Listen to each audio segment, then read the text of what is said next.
നെടുമ്പോയിൽ പേരിയ ചുരം road December പകുതിയോടുകൂടി തുറന്നു നൽകുമെന്ന് പൊതുമരാമത്ത് അധികൃതർ. സംരക്ഷണ ഭിത്തിയുടെ നിർമ്മാണമാണ് പുരോഗമിക്കുന്നത്.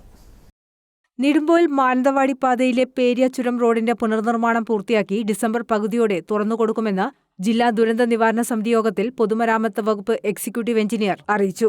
നിലവിലുള്ള റോഡിലെ മണ്ണുൾപ്പെടെ നീക്കി സംരക്ഷണ ഭിത്തിയുടെ നിർമ്മാണമാണ് ചുരത്തിൽ നടക്കുന്നത്. ചുരത്തിൽ പലയിടത്തും സോയിൽ പൈപ്പിംഗ് ഉണ്ടായതിനെ തുടർന്നാണ് റോഡിന് പുനർനിർമ്മാണം വേണ്ടിവന്നത്. റോഡ് അടച്ചിട്ടിട്ട് 4 മാസത്തിലേറെ ആയതിനാൽ വലിയ ദുരിതമാണ് പ്രദേശവാസികൾ അനുഭവിക്കുന്നത്.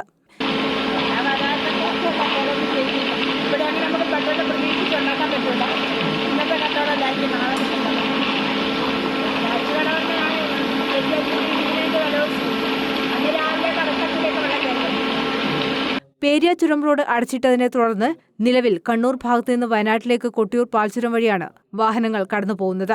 ADM C. പത്മക്കുറുപ്പിന്റെ അധ്യക്ഷതയിൽ ഓൺലൈനായി ചേർന്ന യോഗത്തിലാണ് പൊതുമരാമത്ത് ഇക്കാര്യം അറിയിച്ചത്.